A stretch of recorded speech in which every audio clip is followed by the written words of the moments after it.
Five, four, three, two, one.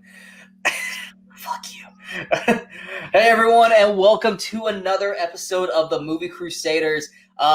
Even though it's probably not going to come out at this time, it is New Year's Eve. We are about, I think, 45 minutes into before the new year hits. And what better way to ring in the new year than talking about the worst and most disappointing movies of 2020.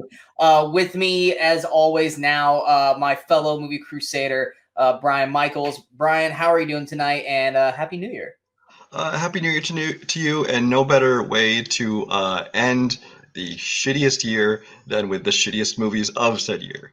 That is so true. Yeah, the only good thing that came of it is that, for every good movie that didn't come out, maybe a bad one didn't come out too. So who knows?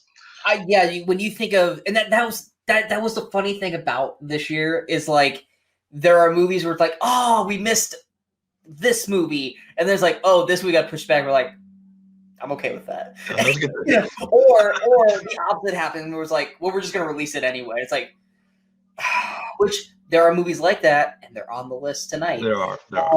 So the way we're doing it tonight, like I said, kind of like how we did with the last episode, we did the most surprising and the best films of the year. This time we are doing the worst movies of the year and our most disappointed films of the year. The big difference between the two is obviously the worst are, in our opinion, of the movies that we saw this year, the worst disclaimer this year. Yes.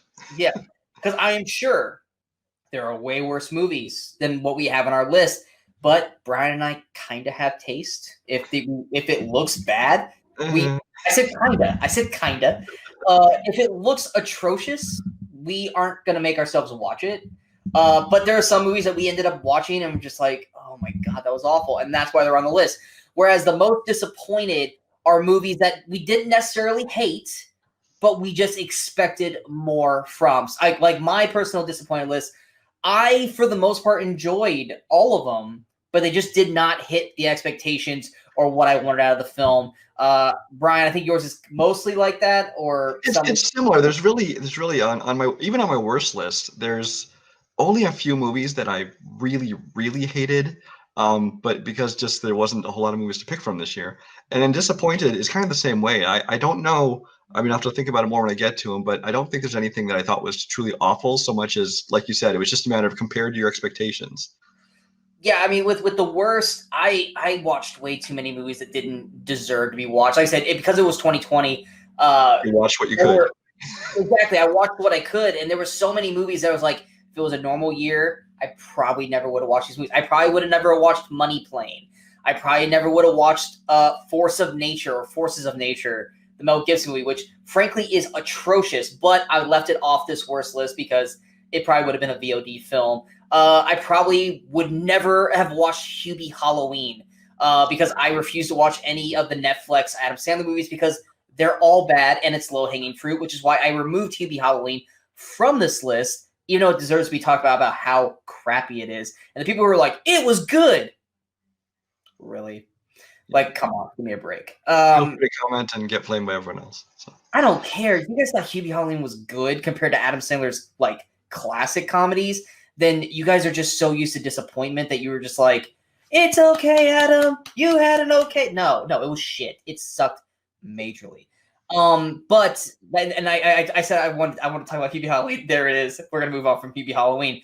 But now we're gonna talk about, in our opinions, the 5 worst movies of the year that we have seen that we want to talk about. Because I kind of just hit 3 right there real quick. Also, Relic and Lodge were incredibly boring horror films, and they probably deserve to be on this list, but I'm not putting them on the list. But let's go ahead and start with you, Brian. What was one of your worst films of 2020? One of my worst films I put on my list was one that was made in a hurry this year so that they could release this year, and that was the Michael Bay produced Songbird. This is the movie that was kind of about the COVID pandemic, although this is a computer in the future. It's up to COVID 23. It's like an advanced form of it. Wait. Okay, I've never seen this movie. Mm-hmm. I've heard of it. I've never seen it. You told me that they call it COVID 23. It's COVID 23 because apparently the virus has evolved so many different stages that now there's like a different version of it. Even Michael Bay found a way to Michael Bay the pandemic. Jesus Christ. It really is. But I mean, This is a movie that, first of all, let me say, a lot of people have just slammed this movie and hate this movie because they're like, "Oh, it's too soon. You can't, make a movie about this because it's taking advantage of this pandemic." I don't care about any of that. I don't care about too soon. I don't. It's a movie. It is what it is. Um, but for me, the movie itself, it wasn't very good. I actually really loved the world they were building early in the movie. Because what it's like 5 years in the future when everyone's locked down, you need like a special bracelet showing that you're one of the immune people that before you can travel freely. All kinds of different kind of delivery services, things going on, how the world has changed, and anyway, it created kind of this cool world for about the first 20 minutes. But then after that, it's just there was the story and the characters were also blah, which was especially bad considering you had people like you had Bradley Whitford in there, you had Alexander Daddario, you had Craig Robinson, you had a decent cast of people that I like, but it was just I didn't care about any of the characters, I didn't care about the story, and it just wasn't good. The only thing good about it, I suppose, is that it was mercifully only like 85 minutes long, and that's including credits. Which is so not Michael Bay. Right. Well, he only produced this one, so. Oh, was it? Oh, so it was one of those like even like Six Underground, like it's a Michael Bay movie. It's like no, it's not.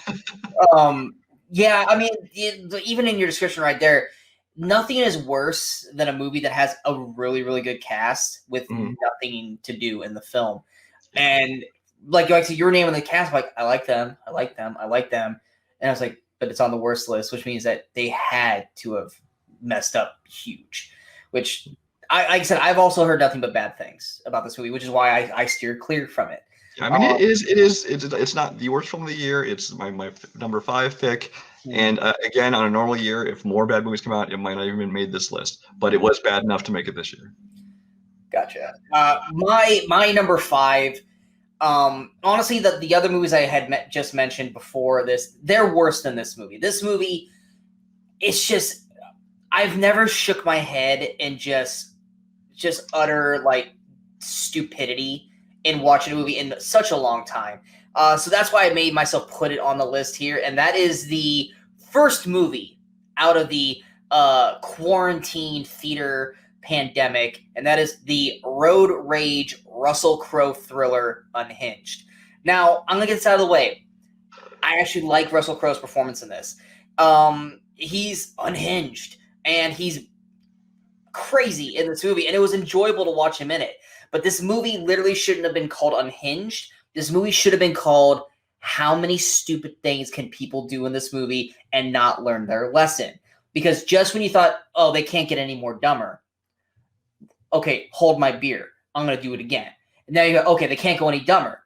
Hold my other beer. I'm going to keep going with this. There's so many things in this film that are just done so ridiculously stupid and ways that like this could have ended hours ago. Been over 5 minutes in and then 10 minutes in and 15 minutes in. There's so many things the main character could have done and it would have been over. But she just keeps doing things like you said and just prolongs it. Like there's that one part and I'm going to tell you guys this right now. Yeah, on the best and the most surprised, we did our best not to spoil stuff because they're fantastic films and we want you to check those movies out. When it's worst and disappointed, fuck it. Spoilers. I'm not going to hold back on spoiler shit for these because they don't deserve to be protected for spoilers. So in Unhinged, there's the one scene where was it Russell Crowe's in the diner? Yep, with, who you're talking about. The lawyer. She's in a parking garage just hanging out. What are you doing? Go find help. Go find a cop. Go into a building. Like, she doesn't have her cell phone. I get that. But she has a phone because she's on the phone. She never once tries to call the cops. There's like about this diner scene. Okay, the diner scene. If I remember correctly, he kills the dude. The no lawyer. one does anything except and sits there and has a conversation with her for like another 10 minutes. Yeah. Meanwhile, all the other diners are there. They have their cell phones. They're recording no things. one's calling Cops 911. never show up. Nothing ever happens. No. In the middle of downtown, by the way, so it's not like they were out in the boonies where the cops wouldn't show up fast. Exactly. And then the whole part where he's chasing her down and like wrecking her car and like going through red lights, going through stuff. In like, the middle of an intersection at a stoplight, he keeps ramming her car, and everyone around her is just sitting there in the car. And I get they kind of try to show you like, oh, it's because there's this. What was it? There's something going on that all the cops are like dealing with this issue, so that's what makes this. No, even if there was like a huge riot thing going on downtown, there are still got to be cops elsewhere in town to just not let it be freaking free reign Mad Max.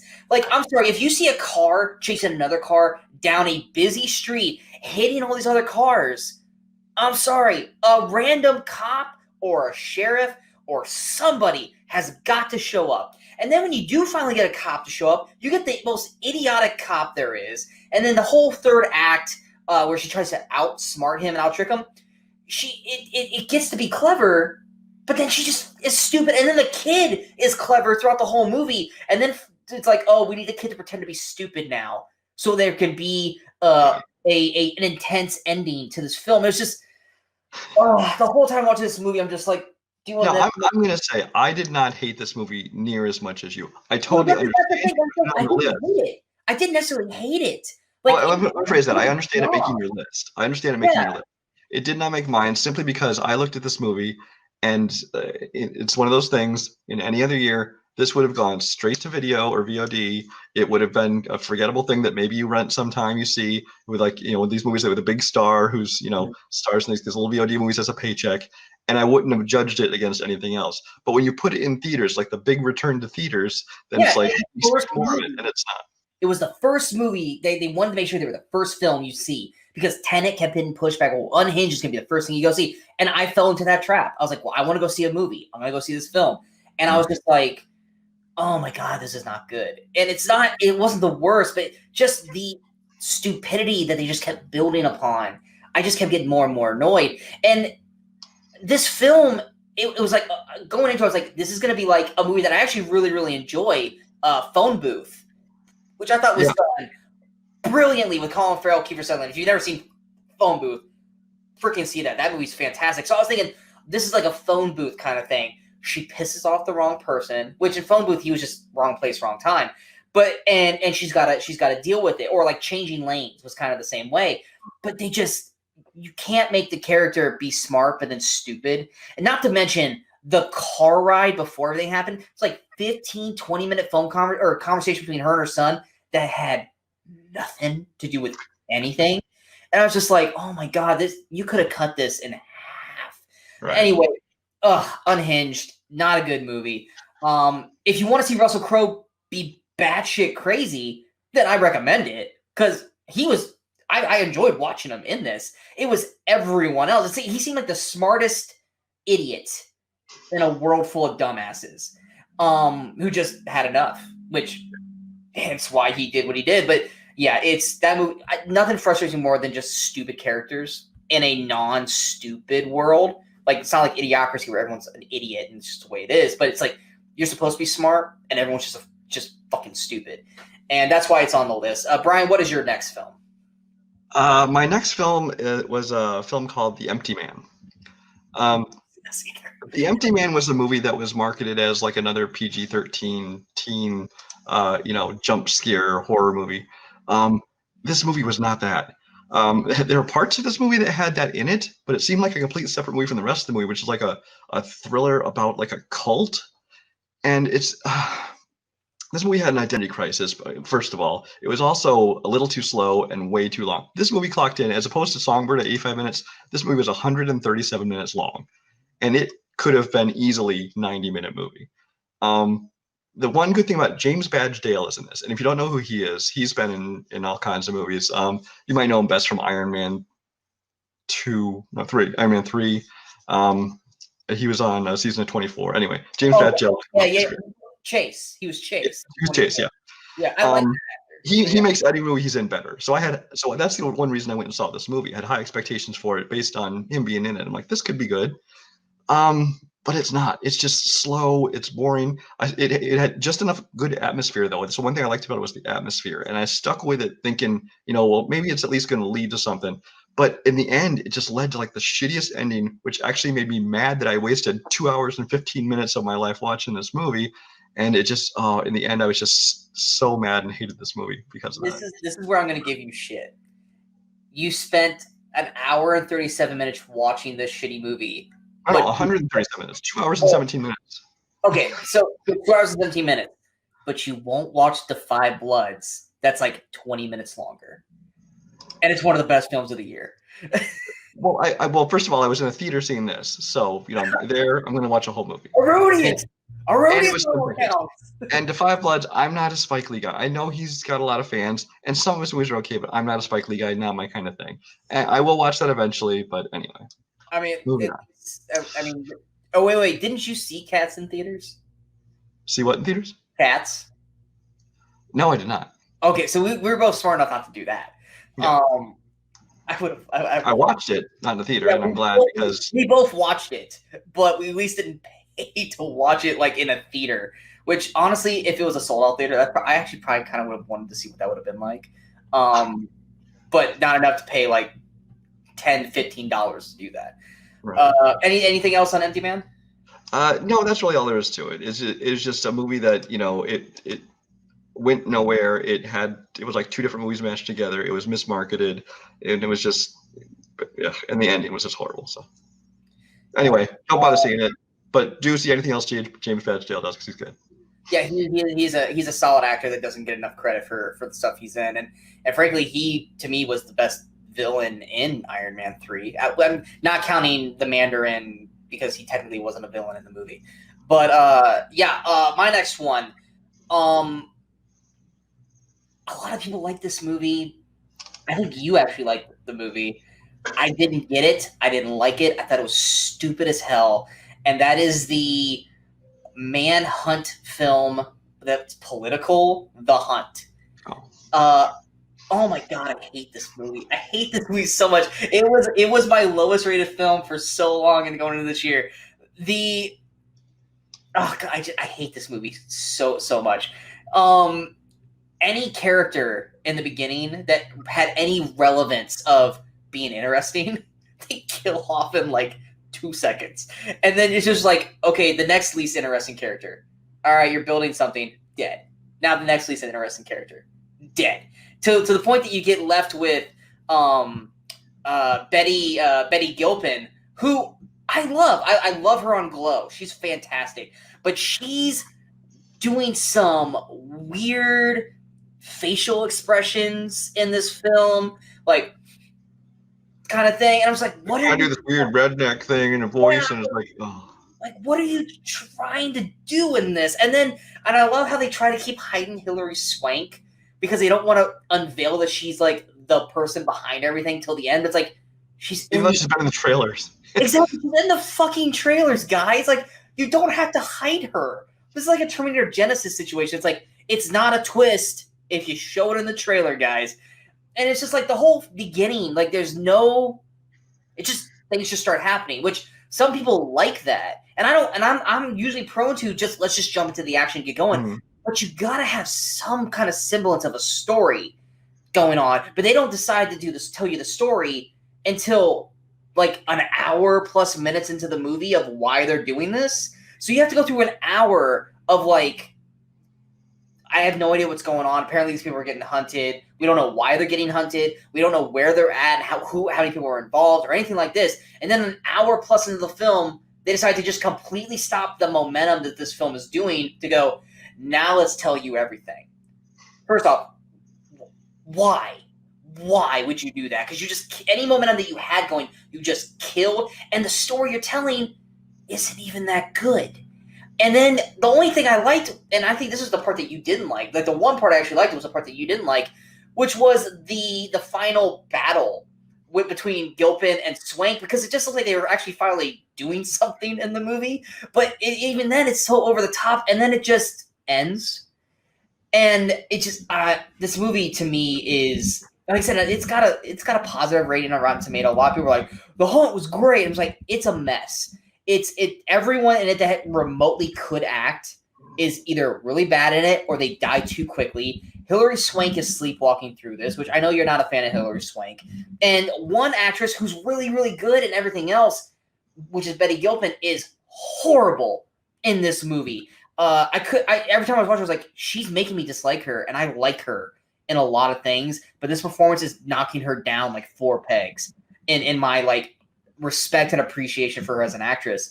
And then the movie is just it's so stupid. Go on.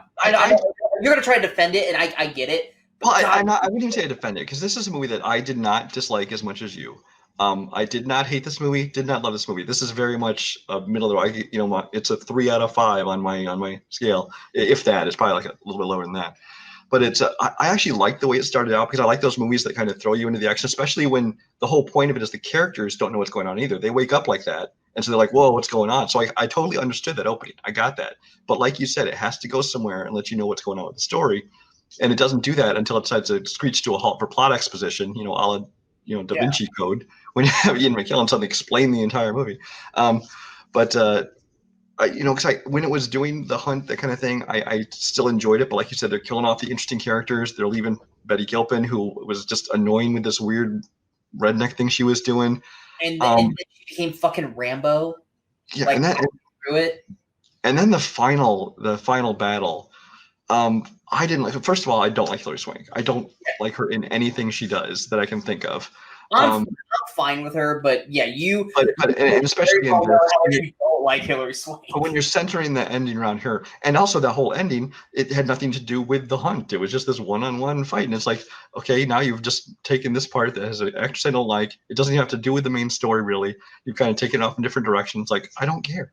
So, did I hate the movie as much as you? No. Would I say I like the movie? Probably not. But there are things about it I like, but they're almost all in the first half. Yeah, and I just like the battle because it seemed choreographed. Like, or at least they're putting on a good fight scene.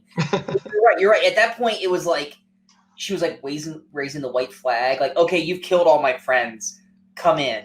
Let's have a talk. But I'm gonna try to kill you, and you're gonna try to kill me. It's like, if she's killed everyone, why are you trying to bring her in here? It's like, you know how it's gonna end.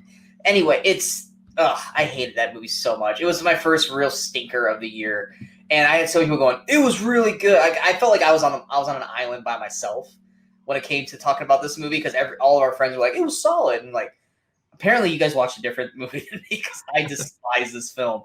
What is your next movie? My next movie was another horror movie because that's about all that came out for a long time when the theaters did open up for a while around here. And that was called Come Play. I wanted to see this because I'm a huge blanking on her name. She plays the mom. Gillian Jacobs. Yes, Gillian Jacobs. Gillian Jacobs from Community. Yeah, and she was the mom. The dad is John Gallagher Jr., who we talked about in the Best Of show. I usually like him in everything he does.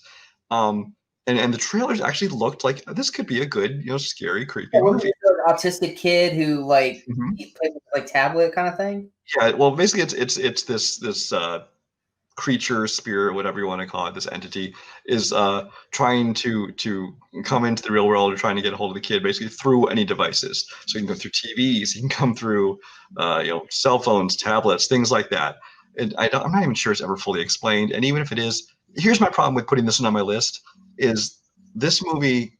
The reason I thought it was so bad is just so completely forgettable. Like the movie ended and I'm like, wait, I don't even remember what happened. And I'm still sitting in my seat in the theater.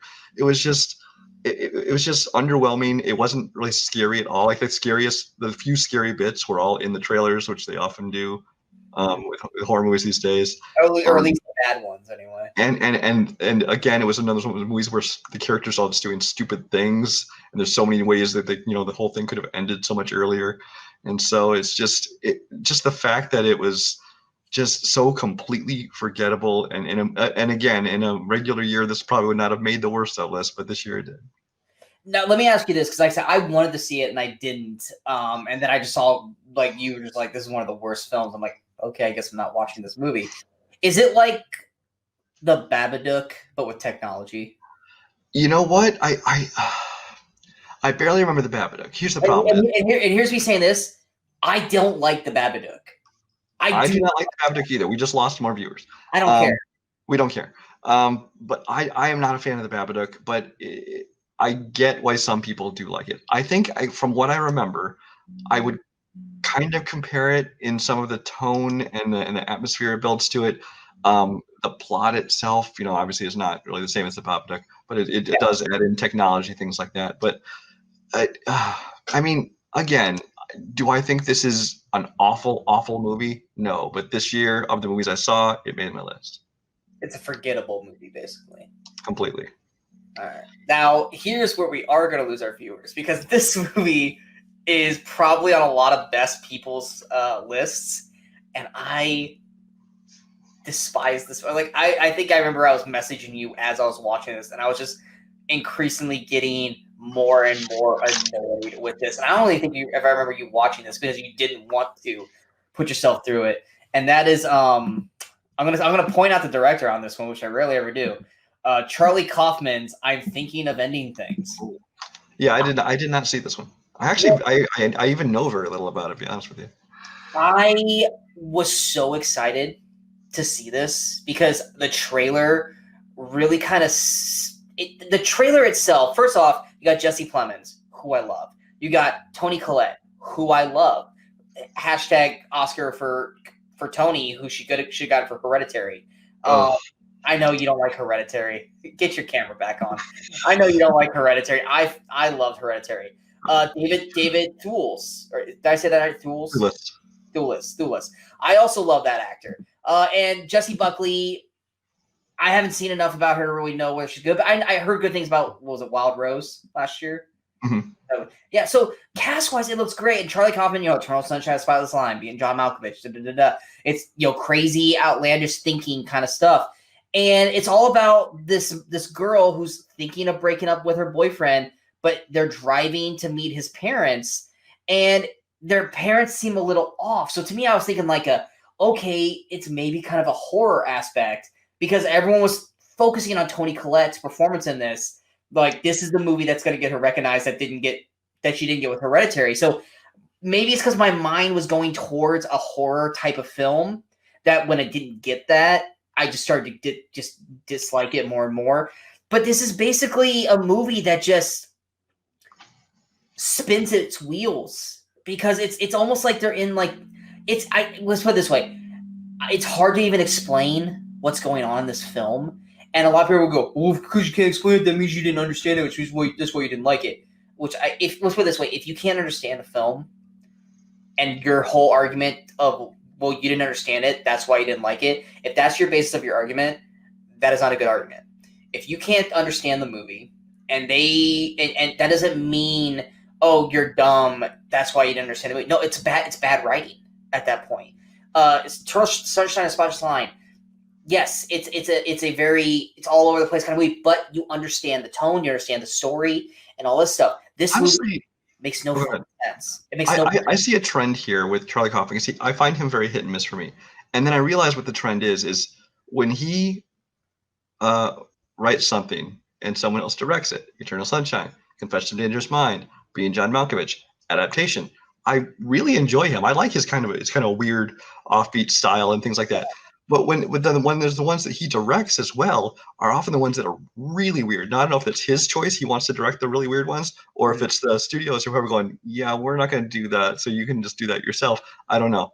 But either way, it's I think Charlie Kaufman, when he directs, it's just not my cup of tea. Now, I have not seen this movie. I can't judge this movie. But it's because he's the director. It's like no one can tell him no. Mm-hmm. No one can say, maybe you should. No, he's the director. He's going to do what he wants to do. But that's the thing is that everything about this film, because you didn't see this, right? I had not seen this one. Yeah, it's just everything is leading up to shit's going to go wrong. Because as soon as he gets to the house, Toni Collette is like, okay, she's like in the window going for like 5 straight minutes. And they're all just outside going, hi. And she's like, okay, this one's insane. And is then it supposed to be funny, or is it? No, like it's supposed to be unnerving. Like that's why I say like a horror. I thought it was gonna be a horror film, and she like David Thewlis and her, they're just really awkward to the point where it's like I almost felt like like The Visit, like they're supposed to be grandparents, but then crazy stuff happens and stuff like that. I thought we were gonna get something like that, and Jesse Plemons was bringing her home, and maybe he's messed up too, but he's like the more normal one. Like that's why I thought we were kind of going down the path because it's leading you down the path. There's like this one point where they're outside of the barn and they're talking about these dead pigs with maggots, and she's talking about a smell, and he's like, "Don't worry about it.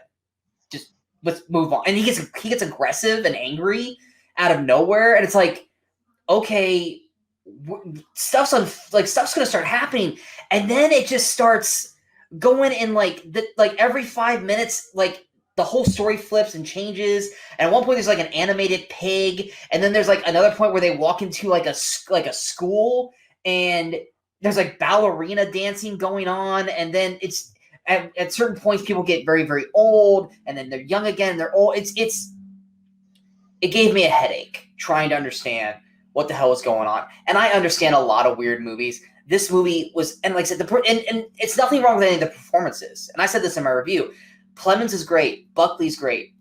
Colette's great. Thulis is great. It has nothing to do with the performances. It's the writing and the story. And it's just, I felt like I was going insane watching it. And maybe that's what he wanted, but that doesn't make it a good movie. And it was just, by the end of it, I was like, I can't get how long was it? It was like 2 hours. It was 2 hours and 14 minutes. And by the end of it, I was like, I can't get those 2 hours and 14 minutes back.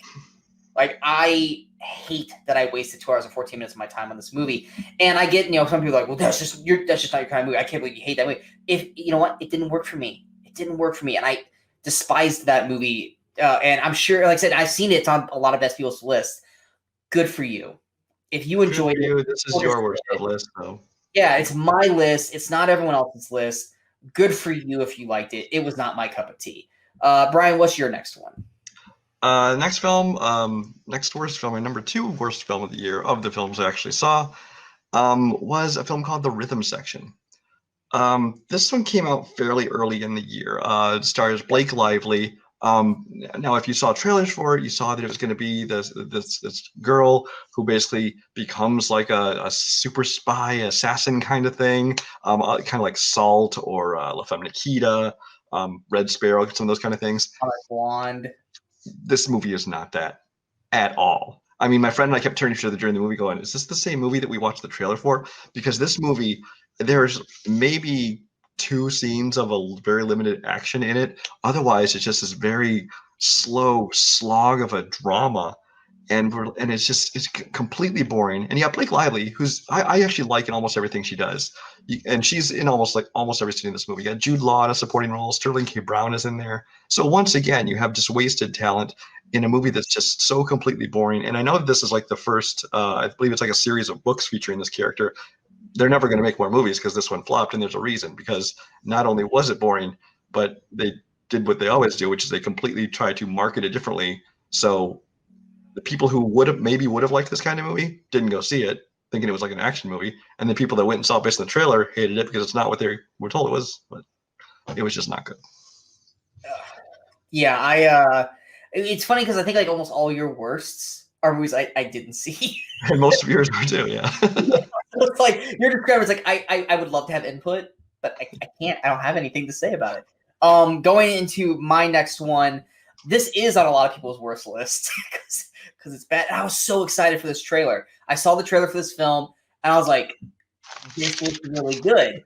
And it wasn't. And that is Kevin Bacon's You Should Have Left.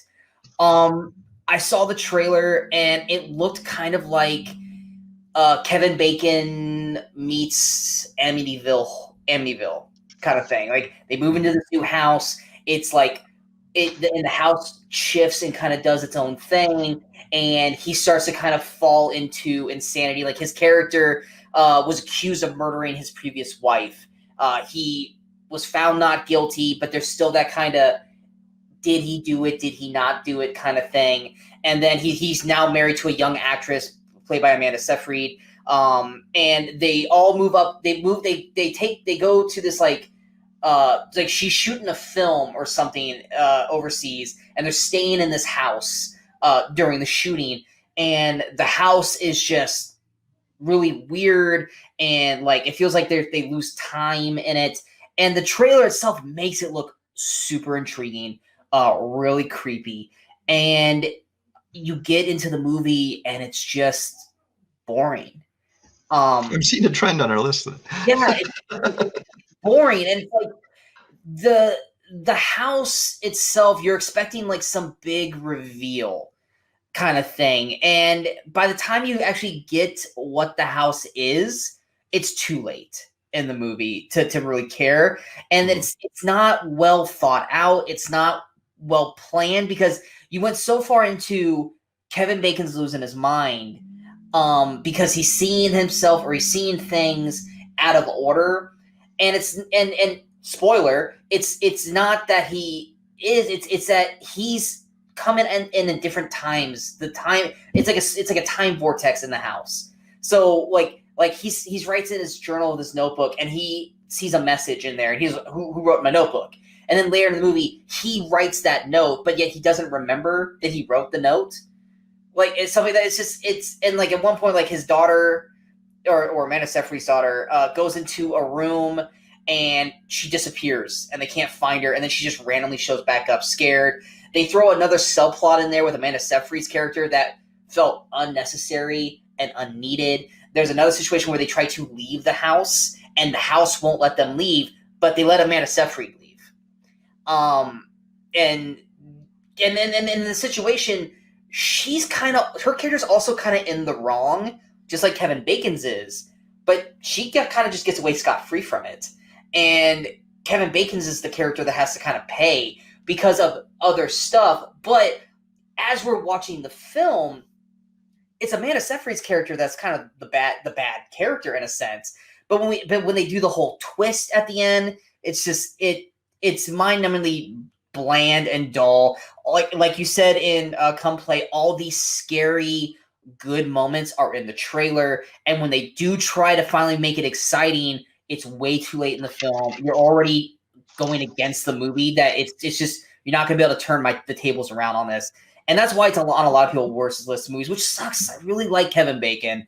Amanda Seyfried, I like her in a lot of things. There's other things where she could have done better, but it had the makings of what it could be a good movie, and it just failed in every sense of the word. And it's once again, like I said, a lot of our movies are horror films for the most part because they stand out in the bad, and that's just one that I was excited to see. And then honestly, I think even without 2020, I don't think this movie would have been released in theaters. I think it probably would have also been a VOD. I didn't even know it went to theaters. I actually thought it did go straight to. It did. It went to VOD. But it was one of those things where it's like, had 2020 not happened, I wonder if this actually would have gone to theaters. It probably wouldn't have. Like that's why I watched Forces of Nature with Mel Gibson, because I thought that was going to be a theatrical release film. And then halfway through the movie, I'm like, there's no chance in hell. There's no way this would make it. Like, there's no way this would have made it. I got a couple movies like that I'm going to talk about in The Disappointed. But as far as this movie, I did not see this movie. I actually really was kind of interested in it because Kevin Bacon he stars in one of the most underrated horror films, which was from 1999. It was called Stir of Echoes. Stir of Echoes. I don't know if you've seen that one. It's a great horror film. I saw it, but I don't remember it. Yeah, no, but I think it's an excellent film. I think he does a good job. That's kind of what I thought. This was going to be kind of in the same vein as that. And Amanda Seyfried, although I think it's a little creepy that he's married to her, because there's like. Well, that's the whole thing. Is that? Oh, it actually acknowledges that. Okay. Yes. She's a young, like, pretty actress. He's older, and then she also, like I said, there's this aura of like he's like kind of like an O.J. Simpson kind of thing, where everyone thinks he killed his wife. He was found not guilty.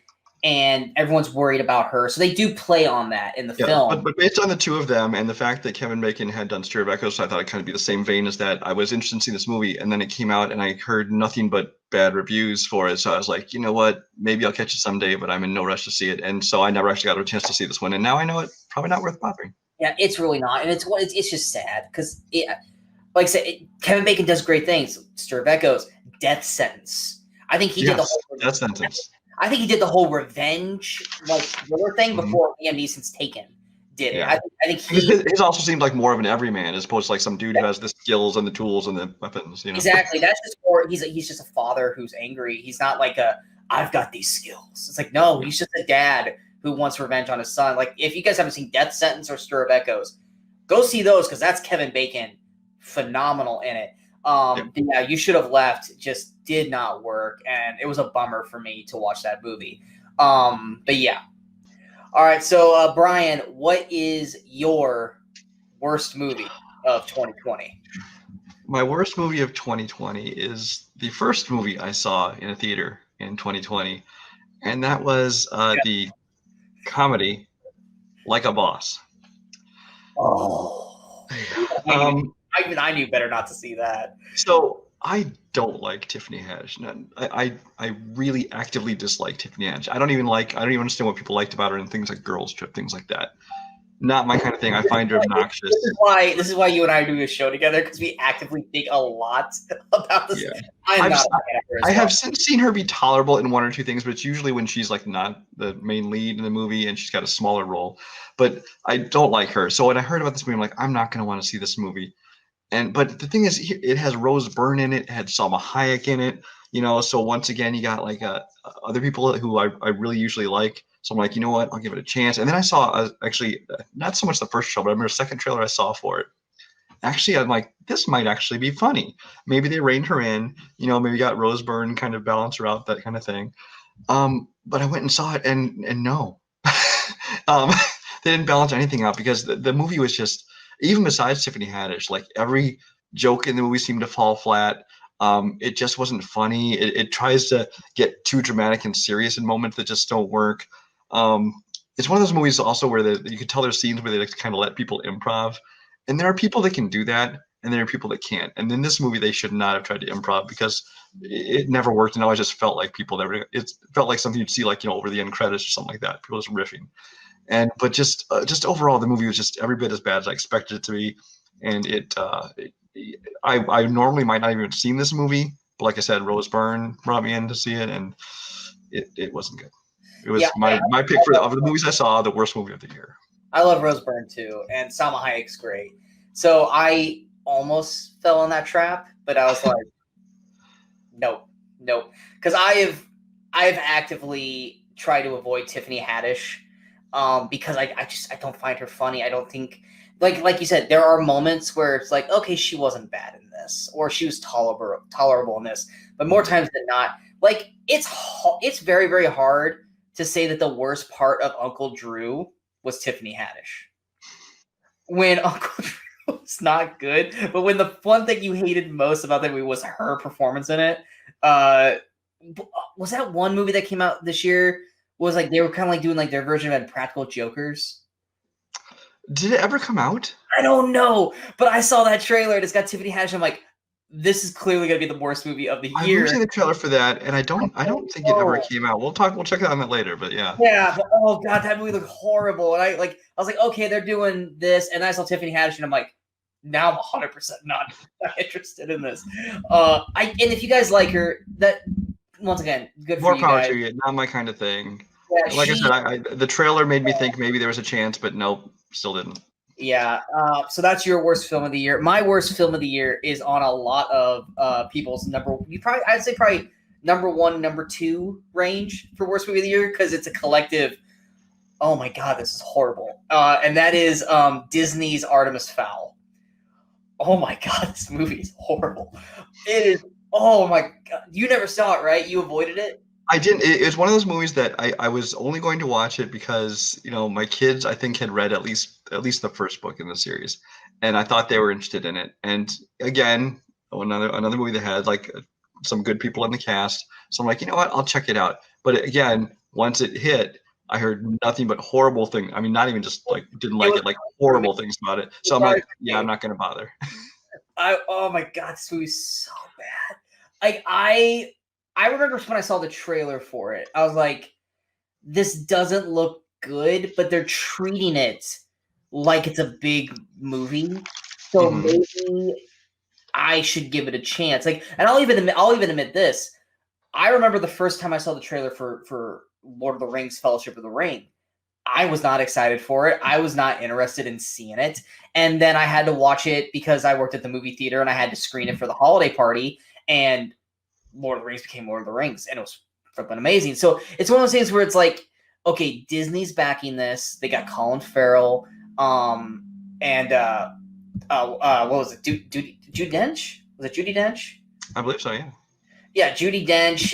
You got hers is one of the clips I've seen is a scene with her, and I'm like, oh my god. Yeah, Josh Gad. It's like, okay, so Josh Gad's kind of doing everything with Disney now. I mean, he's their spokesperson now, but so that's not the whole big thing. And Colin Farrell, he usually gets in and out of his movies quickly, which he does in this one, luckily for him. But it was being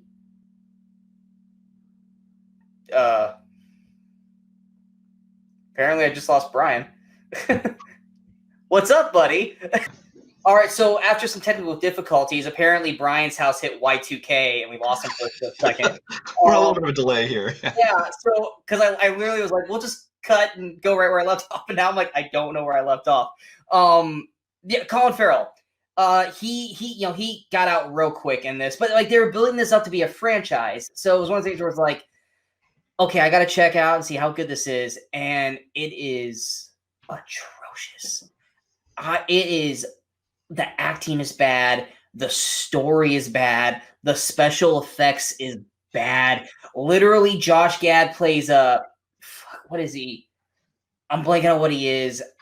Part of me wants to look it up, but part of me also realizes that it doesn't deserve. It's not worth the effort. Exactly. But at one point, he's like a gopher troll or something like that, and he eats dirt, and he like drops his jaw down to like make it a really big mouth, and he starts burrowing, like drilling into the ground by eating the dirt, and he shits the dirt out of his ass while he still has pants on. And it's at that point of the movie. You're making me almost want to see this just as a train wreck kind of thing. You remember this? Do you remember? No, it was Bar. I literally sent this video to Bar. Like I paused the movie, and I literally messaged. I think it was Bar and Kirk. I think you weren't bothered by this. I have not seen this. No. And I was like, "Oh my god, guys, you could not believe the crap I just saw." Literally. Like, and I shot like the 15-second video of it, and I put it in our chat, and they all go, "What the fuck?" I go, "Yes, dude. What is this movie?" I go, "That's Artemis Fowl." You've actually made me curious to see this movie now. And the stupid thing about it is like it's like everything that's happening has already happened, because like Josh Gad's character is like in a like he's being interrogated, and they do black and white when he's being interrogated, and he's like, "You don't know the story of what's really going on, but I'm going to tell you the story. It's not about the father. It's about the kid." And it's like, oh my God. It's so bad. But literally at one point, he yanks his jaw down and starts eating dirt and shitting it out like a rocket. And it's just like, I literally was just like dumbfounded with like what I was seeing. And the kid actor, it's something Shaw. Ferdia Shaw. Isn't he like a grandkid of Robert Shaw or something like that? I don't know, but the kid's not good. I read that somewhere. It's not good. It's good. They're not going to make more movies of this. It's a one and done.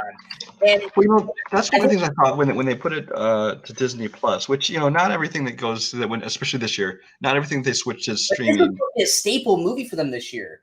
This is supposed to be an in theater. Like this is supposed to be one of their big. Well, that's what I'm saying. Is I think not every movie that necessarily they moved to streaming was necessarily because they thought someone's a bad movie. Although I think something like this, which was really supposed to kick off a franchise, them taking this first film and going to, what's just going to throw on our streaming service, that to me was already a red flag right there.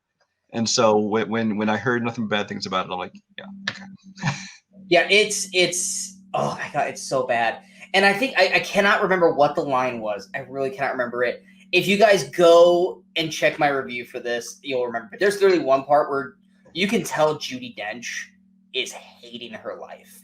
There's one point where she says a line that's so utterly ridiculous, and she looks right into the camera, and you can just see her like, I can't believe I did this fucking thing. And I can't remember what it was. I know I made a big deal about it in my review. So if you can find the review for Artemis Fowl, check it out. It's a doozy. But I felt so bad for Judi Dench in this. And like I said, Colin Farrell, he's good in it, and he's not in it barely at all. So he's lucky. Mm-hmm. This movie was hands down the worst piece of shit film of the year, and Disney has no reason, because who wasn't this? Kenneth Branagh? Didn't Kenneth Branagh direct it? He directed it, yeah. But once again, this movie has no business. Yeah, he did. It has no business being this bad. It doesn't. There's no excuse with him directing. Which, I mean, yes, he did like Wild Wild West, which I actually don't hate Wild West. Like it's campy bad, but I don't hate it. But Oh my god, this movie's so bad. Well, If it's you one of those are, things. I don't know anything about the book, so I don't know if it's the source material was not good, but they were successful, so I imagine some people liked him. So I it's don't. horrible. And what's sad about it is that me describing it has sold you to watch it. Well, it sold me to watch it in a train wreck kind of way. Yeah, it's so bad. Like when we're done shooting this, I will literally pull up that scene to save you an hour and 35 minutes. I will Okay. pull it up for you. And I have confirmed for you as well that Ferdia Shaw is the grandson of Jaws' Quint, Robert Shaw. That's right. I made that. I mentioned that in the review. Like I said, and Brian and I were talking about this while we kind of went into radio silence for a brief moment. That's the bad part about talking about these worst movies is that we only saw them once, and we're trying to have to remember why we hated them. In most cases, you don't intentionally watch a bad film twice. Yeah, it's like some of these is like if you're waiting, well, wait and then explain it enough why it sucks because we had a hard time remembering because it was so bad that we kind of removed it from our brains. The disappointed list, we have plenty to say about those movies, but the worst ones is like I was trying to remember like why did I not like Should Have Left? Why did I not like I'm Thinking of Ending Things? Let me filibuster this until I can figure out my Artemis Fowl. Fucking awful. But that concludes our worst list. And now we're going to mine is to me the most fun talking about part of the year. Like I love talking about the movies I love. I love talking about the movies that are surprising. I kind of like talking about the movies that I hated, but the most disappointed, and I know for the people who watch my channel, they love when I talk about most disappointed because that's usually when I get the most heated. For the people who watch me rip apart Jurassic World Fallen Kingdom. Which you guys love when Brian gets a kick out of me ripping that movie up, or bringing up X-Men Wolverine's Origins, or bringing up I'm blanking I on like both those movies, by the way, just saying. Yeah, anyway, Ang Lee's Hulk, that's the other one that I just viciously rip apart. This is actually the one that I have the most fun talking shit about. I don't enjoy talking bad about the bad movies. I enjoy talking bad about the most disappointing ones because I don't actively hate these movies, but they made me angry because they didn't do something right. And that's where we're gonna go with this. And shockingly enough, on this list of Brian and I's, 2 of these movies were on both our lists. So we're just gonna kind of tag team those ones at the end. And one of them I think most of you will probably kind of agree with, and another one, I call it the new Last Jedi. There's literally a tight line. You either love it or you hate it. We are on the hate it side of it. I mean, we're on the hate it side, not like I see good things. I see good things in it, but there's a lot of bad. We'll get to that. Yeah, we'll get to that. So we'll go to Brian's first. Brian, what is your first most disappointed film? Okay, disappointed now. These are not necessarily ranked for me, although I am going to save my couple biggest disappointments for the end. Yeah. I actually almost had a hard time coming up with 5 of them, just because the limited number of movies, new movies we were able to see this year. And then also a lot of the ones that I had the highest hopes for are the ones that got pushed back. So we're left with what we're left with. But of the ones that we saw that came out, my first one I'm going to talk about that was disappointing to me was Disney's Mulan. Disney's Mulan is a movie that disappointed me. Honestly, the disappointment came before I saw the movie, for the most part, because I love Mulan. I think Disney's animated Mulan is actually one of their most underrated. I think I have never seen it. I've never seen it. Right in there with the Disney Renaissance films that everyone else talks about, with Beauty and the Beast, Aladdin, Lion King. I think this is just as good as those.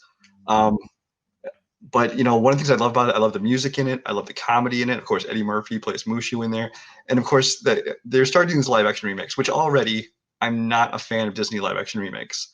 I've liked when they did like Maleficent, for instance, where even if you don't like the movie, I liked what they attempted to do with that. And what I think they're doing with Cruella as well. And that I respect that, yeah. They're taking a story and kind of telling it from a different angle. It's like, hey, here's the story but here's a different take on it. As opposed to after that, they started doing basically carbon copy, here's your movie, but not animated anymore. Almost word for word. Maybe we add in a song or something, which is usually the worst song in the movie. So when I heard they're making Mulan, I'm like, you know what? I like the story enough. And I like some of those big Chinese sweeping epics, with lots of martial arts or swordplay, things like that. So I'm like, this could be a good movie. Dragon, House of Flying Daggers. Because then they say, oh, by the way, we're not going to have any songs in this movie. I'm like, fine, I get it, but that's very disappointing. And then also sounds like, oh, we're not going to have Mushu in it. You don't want to have the dragon in there. I'm like, well, he's one of the best parts of the movie, but you are going to add in this Phoenix bird for no reason. We could have just had Mushu in that role. It just randomly shows up. Is she the only one that sees it? I don't know. I don't know. And it's and Mulan is one of those movies, and this is going to fall into that category of I don't hate this movie. I am just very ambivalent about this movie. I don't love it. It's just there. And that to me is very disappointing when we started with such a great property, a great source material, and then you just come out with this and just So yeah, this made my disappointments list. So here's my thing with Mulan, and I said it just recently, but I didn't want to trample over what you were saying because this is your pick. I never saw the animated film. I should have seen it, yes, but it came out at that time. And Brian, you can attest to this. Is when you get to that age, like that teenage age, where you're like I don't want to watch kiddie movies anymore. And Mulan was right around that time where I was like, I don't want to watch that. Like I want to watch adult stuff and stuff like that. And Mulan apparently is one of the best animated ones. I still to this day have not seen it. I will at some point because I'm gonna have to. I almost would think that would have set you up to enjoy this movie more than I did because you were not comparing it. But I don't know what were your feelings on it. That's what I was gonna say. I actually liked Mulan. I actually really enjoyed this film because I didn't have the cartoon to bounce back on. And you didn't have the same expectations I did. Yeah. I just went into it was like, all right, let me see. It's about a woman who wants to be a warrior and she's looked at naked, so she has to pretend to be a man. Okay, cool. That's the premise. I know Eddie Murphy's dragon's not in it. There's no because I know who Mushu was because we all know I disrespect you. I disrespect your cow. Like we've all heard that. And I may have butchered the line, but we all know what I'm talking about. But I didn't really have much else going for it. So I went into it. I actually really quite enjoyed it. The Phoenix thing I was like, does anyone want to see this giant fucking bird flying around? I guess not, which also might seem that she's going crazy. But I enjoyed the movie overall. And in terms of the live action Disney stuff, and I'm going to die on this hill, and I'm going to die on it proudly, and you do too on certain movies. I loved the live action Beauty and the Beast film. I thought it was fantastic. Aladdin, I didn't hate it as much as other people did. I thought it was solid. And I thought Will Smith actually did a better job than people give him credit for. And I think there's certain things that didn't work, but it more worked in Aladdin than it did. Jungle Book was really good, but I also think it's kind of overrated. Lion King is fucking garbage. I have found things in each movie that I like. There are either whether it be scenes or actors or performances or things like that. I found in all of them that I like. In Lion King, it's more. I thought technically, it had good things to it, but it was not a good movie at all. It looks beautiful. But like Beauty and the Beast, Aladdin, things like that. My problem with the Disney live action movies isn't that these are horrible. Because if the other ones didn't exist and they made these movies, I'd probably enjoy them. Yeah, but it's just they're completely pointless. It's like it as much as they say it's not. It is nothing but a cash grab. It's like, hey, let's make this movie again so we can put it on theaters and make people go buy another ticket for it again. And it's like, do something different with the story. Give us, you can use that same world, but give us a different story. But they don't. They just want to repackage the same thing. But then they do it with like Dumbo, and it doesn't work. So I never even bothered seeing Dumbo. I don't plan to see most live action ones, and then I end up seeing most of them, and because I think maybe this time it's different. No, I keep forgetting that I saw Lady and the Tramp.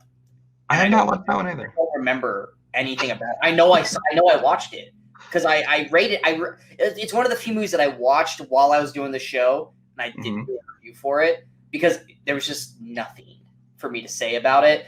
And I still right now, like I know I watched it. I don't remember anything about the movie though. But yeah, so like I'm not a hater of the live actions if they're done right. Like I said, I love the Beauty and the Beast movie. A lot of people, it's carbon copy. It's really fucking not. There's new songs. There's a new storyline with Belle's mom, and I love the performance. I don't know how we turned this into a Beauty and the Beast thing. I'm gonna veer it back to Mulan. But I enjoyed it. But I've heard a lot of people who had liked the animated film do not like or are disappointed with the live action. So I see why it's on your list here. Like I said, you didn't like it. It's just kind of I'm very disappointed by what they could have done versus what we got. Exactly. So that's why I personally like the movie. But like I said, if I probably go back and rewatch the animated and then go back and rewatch the live action, maybe I'll feel differently. But I still haven't. Plus, I love that we got to see Jet Li again. That was more or less like when I realized that was Jet Li, I was like, oh, like it popped up like 3 things for me. So like that was the thing. Like maybe I'm just because I'm a huge Jet Li guy. It won me over on that part. But yeah, so going into mine, my first disappointed film. Brian and I both love this franchise. One of our friends hates this franchise, and we love making fun of him for it. And we were both super. You know what I'm talking about. And I don't remember. I don't remember what you're talking about. Go ahead. We were both super excited for this film to come out this year, and it was just fine. And that was Bad Boys for Life, which shockingly, and Brian. Here's the great thing: if you're not paying attention, this is going to win the box office winner of the year. Number one. Yay! In a sense, here's my problem with Bad Boys for Life. It's been, what was it, like 2003, I think was Bad Boys 2 came out. Something like that, yeah. Yeah, I think it was like 2003. I love Bad Boys 2. Bad Boys 1, at the time, I really enjoyed. It's still good. I love the batshit craziness that Bad Boys 2 was. The massive train wreck. I love that movie. That movie cracks me up. The action's hilarious. Does it run long? Yes, but you know what? That was Michael Bay at the start of the Michael Bayism things before Transformers. I love Bad Boys 2. So when Bad Boys 2 was coming out, I was excited because I love Martin Lawrence and Will Smith. I love their chemistry together. And I was so excited for it. And they butcher the timeline so poorly in this film. It's one of those movies where it's like, you have these fans like you and I who have been fans since the first one came out. It's no different than like Star Wars people or Star Trek people. We know the timeline. We know how long these characters have been doing this, and this, and how long they've been together, all that. And in this movie, literally at multiple points of the film, they're changing the years up and multiple timelines up. And it's like it's shot in 2020, but they're pretending like Bad Boys 2 was like how long ago? Like not even 17 years ago. Like they're not treating it like it was 17 years ago since the last film, because like Reggie, the Martin Lawrence's daughter, like they're just now getting married. They've been together for 17 years. It's been a long courtship. It's like, no, that's not no, what? There's no way that they're just now getting married. It doesn't make sense to me. And then like parts like and then the whole third act twist does not work for me, because once again, when Will Smith starts to go on his explanation of everything, the timeline of where he was, how he did certain things, like that doesn't match up with 1995 Bad Boys. They would have to go back so many more years, and they already said that it did. It was technical stuff in the story that just didn't work, and the twist doesn't work for me. Doesn't mean I didn't hate it. I enjoyed it. It's Bad Boys. But it was just one of those things where I was watching it and they would say something, and in the moment I'm going, no, that doesn't work. And then they'll say, I'm like, wait, that contradicts what you just said like 20 minutes ago. And I don't want to do that in the middle of my movie. Like, I don't want to be thinking back. Like, that's what happened to me when I was watching another movie that's on this list. And it happened with Knives Out, but then Knives Out fixed it by the end of the film. I was like, okay, you were just throwing me off my game. But that was my main problem with Bad Boys. Is like, I still enjoyed it, but it's my least favorite of the 3. Still liked it, but it was a disappointment after 17 years waiting for these guys to come back. It didn't meet my expectations. I agree and disagree, because I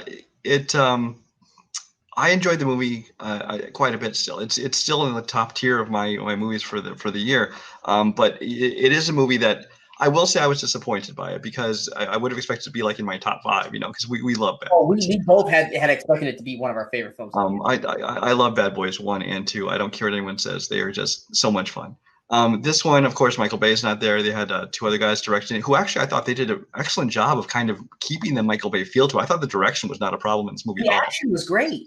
I love the action. It's just the story. I think that Martin Lawrence. I swear I had to look up and see if he'd had a stroke at some point because he didn't seem like he was all there, and so it was a little. I almost felt a little sad watching him try and act, especially next to Will Smith. But those are all nitpicks. But overall, I mean, I still enjoyed the movie. Was I disappointed by it? Was it not what I had hoped it'd be? I will say yes, but I was not nearly as disappointed as you were. I don't think it was necessarily his acting. I think it was just more he's not built the same way anymore to do acting. Part of it's that too, yeah. It just looked awkward, and it also seemed like he was staring off into space, and and he just kind of seemed out of it, and he slurred his words, and you're like, okay, whatever. Yeah, like I said, we both still enjoyed the movie. It just made me sad. I will say that one of the things I thought I would hate the most about the movie was, they're bringing in this young crew, this ammo group that's going to help them out. I'm like, oh, great. This is going to be one of those things where the old people are passing the baton or something. I did not dislike the supporting cast. And I love the one scene. I think it's when Mike goes with one of them in like a garage shop. And like, was it like purplish pink? Was it paint? Goes shoot. And that scene was great. I thought all the action was done very well. The third act, like the choices they made with the camera, like the upside down and stuff, like all that looks great. The action alone, I'm 100% all for. But it was also one of the things like when Mike gets shot and they're trying to play off like he's gonna die. You're not gonna kill fucking Will Smith in this movie. It's not. You're gonna kill anyone. You're gonna kill Martin. You're not gonna kill Will. You know. It was one of those things where it did slow down the pace of the film, and they kind of then rushed it. It's like they realized they were slowing down the pace, and they had to speed it up. And then, like I said, then it's the storyline. But anyway, Bad Boys for Life, I still enjoy it. It just didn't reach what I wanted it to be. Brian, what is your next most disappointed? All right, my next one, a lot of people are going to just roll their eyes that I had expectations of this movie, and that is a movie, Valley Girl. So you may or may not be familiar with the 80s movie Valley Girl, famously starring Nicolas Cage in it. Oh, okay. Yeah. So they decided to remake this movie now because 80s retro is all in it. We'll talk about that. They decided to remake this and as a musical. Now, here's the thing. I love musicals. I don't care what anyone says. It's weird to go from Bad Boys into musicals, but I have eclectic tastes. I love musicals. It's 80s, which is right up my alley. 80s music, which is good. You got a cast that includes Jessica Roth, who you might know from like Happy Death Day. It's got the older version of her character is played by Alicia Silverstone, which I think is actually pretty good casting. The two of them. Yeah. It's got Chloe Bennett, who you might know from like Agents of S.H.I.E.L.D. Yep. I'm trying to remember who else is in this movie, but it had one of those good. Mae Whitman is another person who I think doesn't get enough attention. But it has a good cast. It's got the musical aspect. It's got the 80s thing. So I'm like, this is right up my alley. I don't expect this to be a blockbuster, but it seems like a movie that I would really enjoy. And I waited for here's the reason it made my disappointed list. This was supposed to come out a year and a half ago. It got delayed, and it got delayed again, and it got delayed again, and it got delayed again. And then so I'm waiting for it, and then they finally decided to dump it onto VOD. And so I finally watch it, and it was just so underwhelming. The musical aspect of it felt like a amateurish production, like watching a high school production, because the songs were kind of stiff, the choreography is stiff. It didn't flow into songs, just kind of like also it was just like, oh, let's jam an 80s song in here. It didn't feel like a good flow to it. And so I mean, while again I didn't hate the movie, it was just, I think partially because it got delayed so long and I had been anticipating it, it just left me very disappointed. I'm really, really, really, really hoping that, because I remember I saw the trailer for this and I was just like, yeah, I'm not interested in this at all. Well, that's just it. Even when I first saw the first trailer for it, I'm like, oh, this is not going to be what I hoped it would be. But I still held on to hope for it. And I'm hoping that this is not going to be what happens to you with In the Heights next year. I don't think that's a danger. I really don't. I remember seeing the trailer for it, I'm like, it's okay. And you're like, oh my God. Well, see, I've heard, but the thing is, that one, I've heard the whole soundtrack. I've actually seen a production of it. So it's like, and then the movie version of it, what I've seen of it in the trailer, I think is done very well. But with this one, part of the problem with this one is we get so few musicals that get released to theaters anymore. And so to have a musical fail, especially one that had a song list, which should appeal to me too, it just makes me think, oh, it just makes it that much less likely to keep putting out more musicals. Yeah, I mean, it's one of those things with musicals, when they're a hit, they get run into the ground to the point where you're like, I don't want to listen, like La La Land. Like, I don't want to listen to it anymore. And then when they fail, Cats, then it makes a joke of the whole genre. Yeah, and people are like, oh, we don't want to see musicals. We'll give them their cats. Like, no, they're not all cats. Yeah. I mean, whereas like with horror, you're supposed to get out of 10 movies, you're supposed to get 9 stinkers and then one really good. And when the one's really good, it's acclaimed. And the other one, like, it's a horror movie. What do you expect? Where with musicals, it's like one bad one turns the whole genre on its head, but one good one can revive it. And Right. it's not fair, but that's just the way it is. But yeah, I hope that's not going to be for you this time next year when we discuss this in the Heights is on your best list and not on your most disappointing, because I'm going to be so sad for you. Don't you put that evil on me. Don't you put that even on me, Ricky Bobby. So going into my next one, I don't hate this movie. I actually quite enjoyed it. It's just based off of the director and his movies and what he's capable of. I felt like you ever get a director who just tries to get way too clever? I think we did that. We talked about that with Charlie Kaufman. And that is Christopher Nolan's Tenet. Mm. It's it. I was still like I was getting into the final act of this movie, and I'm like, I still don't think I quite get what's going on. Robert Pattinson's great in it. Robert Pattinson in that movie showed me, okay, he can be Batman. I buy him as Batman now. Watch him in this movie. John David Washington. I really enjoy him. Yes, I see Denzel in him so badly, but I liked him even before BlacKkKlansman because he was on the TV show with The Rock, Ballers, and he's really good in that. So it was nice to see him. I mean, he was the lead in BlacKkKlansman, but see him in like an action film, and he does a really solid job, but he gets really outshined by Robert Pattinson in this, what's her name, Elizabeth Debicki. She's really solid in it. It's just the story is so like up its own ass in time travel, and it tries to be overly complicated without doing a really good job of kind of explaining it. And it's really inside baseball. Like to understand it, you really have to go do research on it after you see it and really read the fan theories. And even after you read all that, you're still like, eh. You know, If you and need flow charts to enjoy a movie, then it's not a movie. once again, then that was the whole explanation with I'm thinking of ending things, is that if you have to go into great detail to try to understand what the hell they're trying to say, it's not necessarily a good movie. It's just a director who is at this point controlling every aspect, and he's not listening to anyone to stop. And that's what's going on. Like I will say the first time I saw the forward reverse fight scene with John David Washington against the masked guy, it was like, oh my God, this is insanely incredible. But then you watch it multiple times, you're like, oh my God, this is a clusterfuck. I will say the third act, like I want to call it the third act Call of Duty battle, because that's basically what it is. It's a round of Call of Duty, basically. That's really cool. It's very Inception-like. I love Inception. I think Inception is fantastic. And that's one of those movies where it's complicated, but it is explained properly that anyone who's actually paying attention to the movie can understand that world and everything going on. You can pay attention as much as you want with Tenet, and you will still need 3 watch-throughs to maybe get what's going on. And even by the end of the film, there was even an interview, Robert Pattinson at the end of the movie had to ask, as he's filming it, am I alive or am I dead? I'm not sure. And if the actors don't know what the fuck's going on as they're filming the film, that tells you right there. And that's what's worrying me about Nolan's, because Nolan's got such a angry fan base. Like, you must love everything Nolan does or die. And I've had to watch all of his movies, and he's kind of 50-50. Like Prestige, great. The Batman trilogy, great. Inception, great. Interstellar, Dunkirk, Insomnia, really good. The Following, decent. Memento, overrated in my opinion, but it's still good.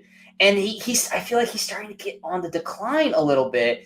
And Tenet is one of those where, just like with Unhinged, it was one of the first movies to come back. It was the first big movie to come out this year after the pandemic. This, and then another movie that we're going to be talking about, if that wasn't a nice tip to the hat to what we're going to be talking about. There were 2 movies this year that could not fail to make 2020 a viable movie year. Tenet was one, and the second one we're going to be talking about. and it didn't hit the mark. Like, let's put it this way: Inception. People talked about Inception for a good year. Obviously, people to this day still talk about the Batman trilogy. People talk about Memento for like 10 plus years. People still talk about Prestige. No one's talking about Tenet. No one's going to remember Tenet. No one talks about Dunkirk. No one talks about Interstellar. I hope Nolan comes back with something that rises him back up to that status, because right now he's on the downtick for me. And like I said, I didn't hate Tenet, but I was just sitting there most of the time watching the movie going, I want to say I know what's going on, but I have no fucking idea what's going on. Like, Pattinson's great, cool. I really like Pattinson. I still have no fucking idea what's going on in this movie, and I'm paying attention as hard as I can, and I still am lost. Yeah, this one did not disappoint me, but that's because I didn't have high expectations for it. I've for a while now considered Christopher Nolan, as you've raised it, up his own ass, because it seems like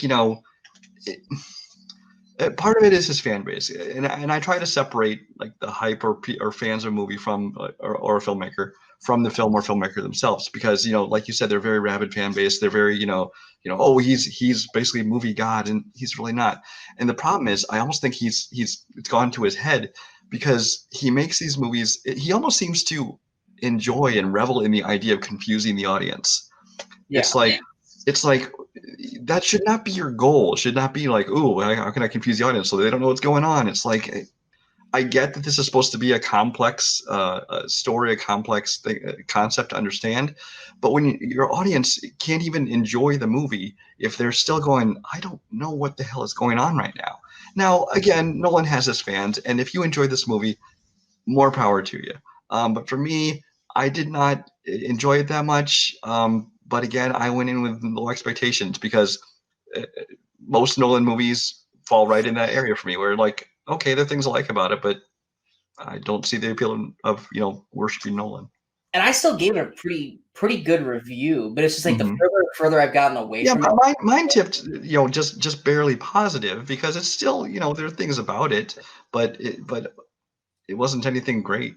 Yeah, so the further I'm getting away from it, the more and more I'm like, maybe I didn't like that movie as much as I thought I did. Because like, it came out on Blu-ray, and you and I are both the same way. When something comes out on digital Blu-ray, we grab it like right away, especially if we really liked it. And Tenet came out, and I just looked at it, I'm like, do I really want to watch this again? I don't know if I want to get it, because it's like I don't feel like I'm going to watch this unless I have to for like trivia purposes. Like, I don't really care to pay $20-some to watch Tenet again unless I absolutely have to. But yeah, so Tenet's my second disappointed. Brian, what is your next one? Okay, so now we're getting into the ones that we both have on our lists, actually. I still have one more. Oh, okay. Go into your other one then. Apparently, you only have 4 disappointed. Oh, I'm sorry. No, I'm sorry. I thought I already talked about something. We didn't.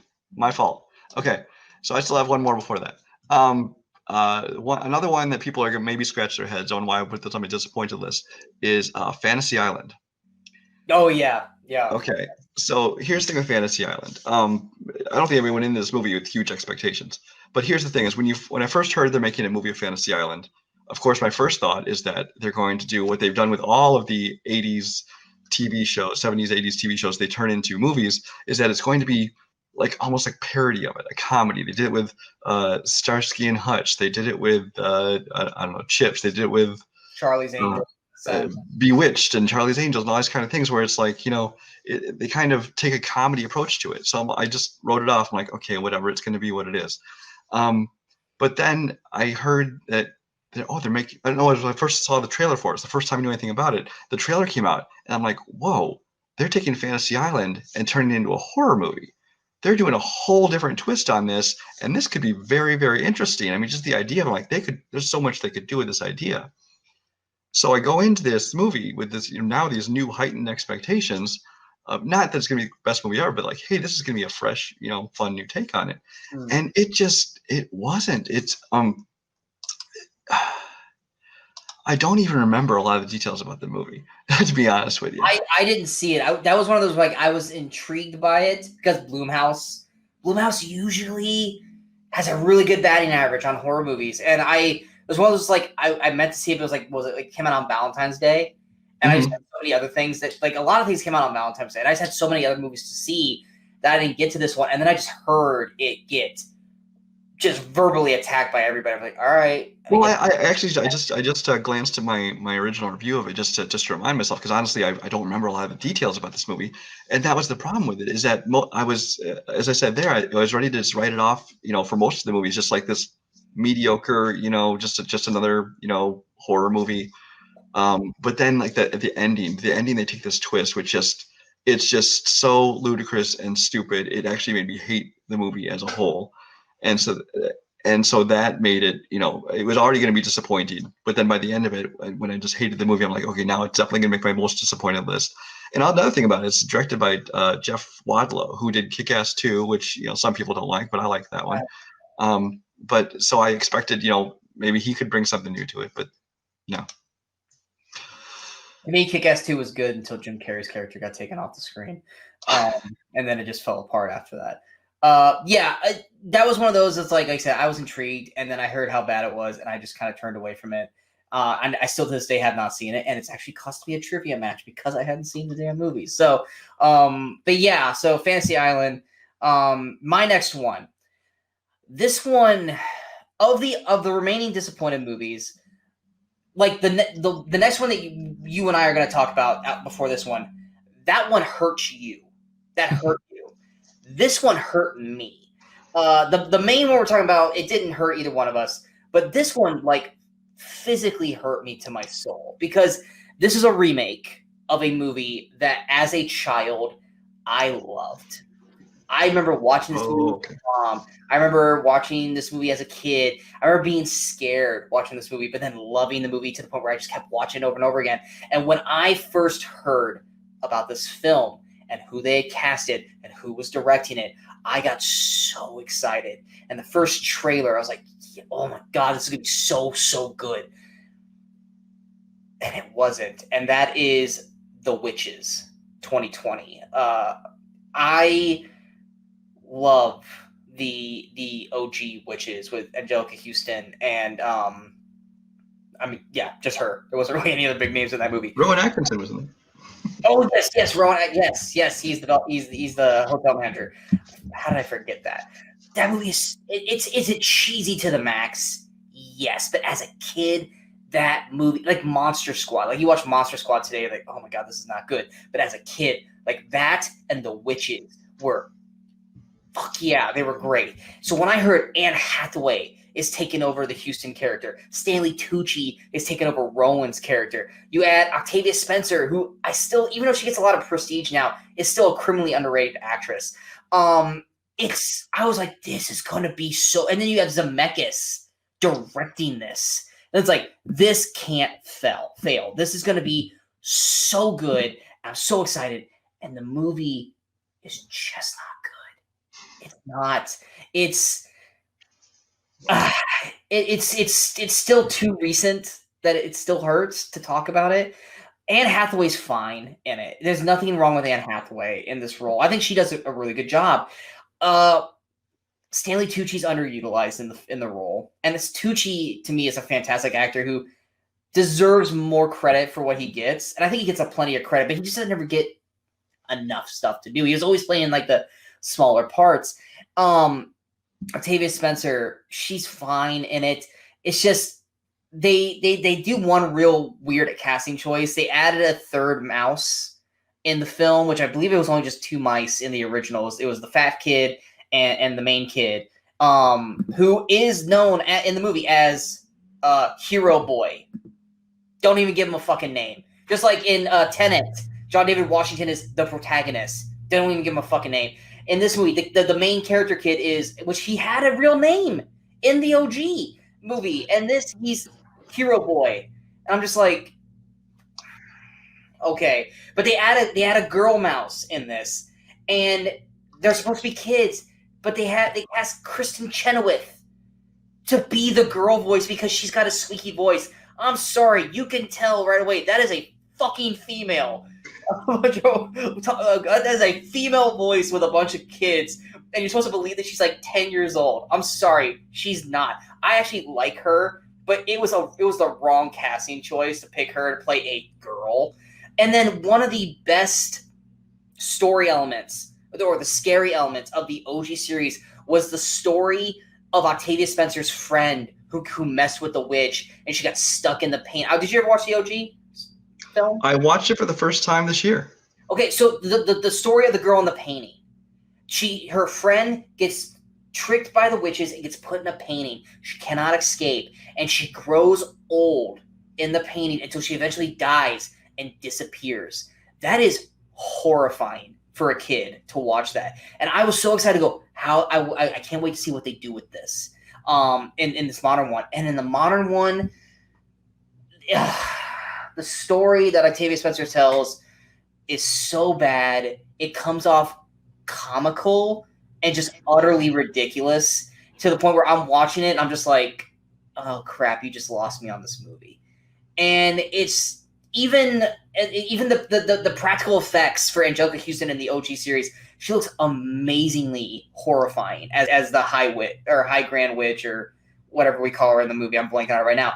Anne Hathaway, it's all CG and it's just, it doesn't look great. And then like fucking everyone after the movie like attacked her because of the way her fingers looked, because it was making fun of people who had this kind of disease. And it's Don't like, get me started on PC culture. I know, and it's just like the movie already has taken a hit. Don't attack Anne Hathaway. Like, it's not even Anne Hathaway's fucking fault. Leave her the fuck alone. Not to be like the Britney fangirl or fan guy going, leave her alone. It's just, like, she had no business to have to apologize for that. That was a director's decision. Moving on from that. But the movie, it's just, and then the end, it ends up being like Chris Rock's narrating the story. He's the kid, older, and it's the whole time he's telling the story. You find out at the end, it's like a propaganda video teaching kids how to kill witches, and then he sends the kids out like, go out there and kill fucking witches, and it's like, what? And so basically, he's teaching kids how to kill how to kill people that are witches, but it's like, wait. What the hell just happened? And that's how the movie ends. And it's like, oh God, it hurt me watching that movie because I'm just watching. I'm just like, oh my God, this sucks. How did Zemeckis fuck this up? Like, all you had to do was just follow the blueprint of the OG and just modernize it to like updated graphics and stuff. And he just, it hurts. It still hurts. Did you ever see the OG or the new one? I know you saw the OG. Did you see the first one came out, I wasn't a kid, so I didn't see it, and somehow I just never got around to seeing it until I heard they're going to remake it, and with a great cast, Hathaway and all them. So I'm like, you know what? I should probably see this one. I've always heard so many people that love this original movie, and so I watched the original, and I thought the original was pretty awful. Now, maybe if I watched it when I was a kid, I'd feel different. I will. It's awful by today's standards now, but as a kid, but seeing it now, I did not enjoy it. But I still thought, maybe I'll check this one out. But this is yet another one of those where it came out and I just heard nothing good about it. So I was like, you know what? I didn't like the original, and I'm not hearing great things about this, so I didn't bother seeing it. Gotcha. I didn't want to cut you off. If you had something to say, no, that's fine. But since you hadn't seen it, we'll just cut it there because it's still the wound's still too fresh. But now we're going to the one that hurts Brian. Speaking of wounds. Yeah, speaking of wounds. This I honestly felt bad for you. I really did. Because this movie was like Brian's like the happiest day of his life kind of thing. Not of my life. Let's not be. Yes, he has kids. He got married. I'm sorry. But it was one of those like Brian was counting down the days for this movie. So here's the thing. It's Bill and Ted Face the Music. Okay.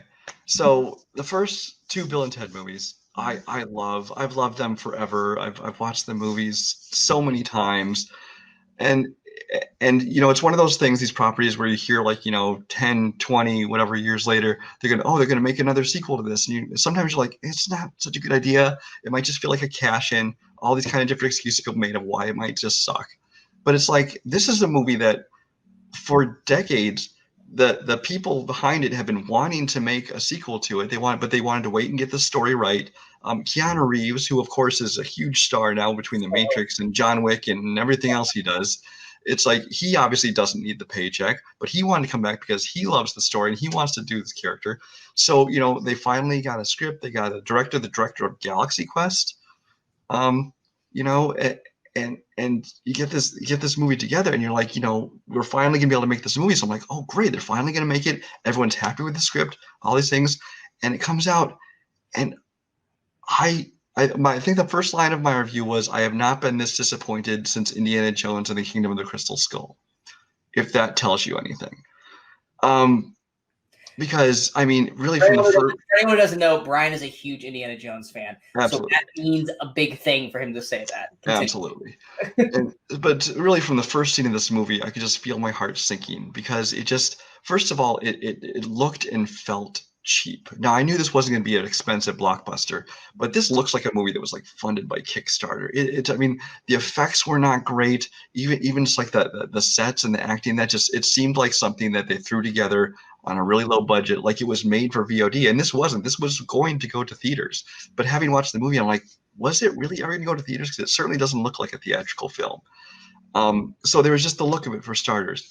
Then you get into the characters, which, okay, the big thing in the room is their kids, Little Bill and Little Ted, as they call them, which everyone will say, oh, they never said they were boys at the end of Bogus Journey, but clearly they were supposed to be boys. They want to switch into girls. I'm fine with that. I get it. Let's do that. And you bring in Samara Weaving, who I've liked in several movies, and Bridget Lundy something. I'm not even looking up her name. Lundy Payne, who played Little Bill. I've lost track which is which, because I don't even care anymore. But you bring them in to play the roles, and I'm like, it could still be good. But really, I hated their entire storyline. I hated their characters.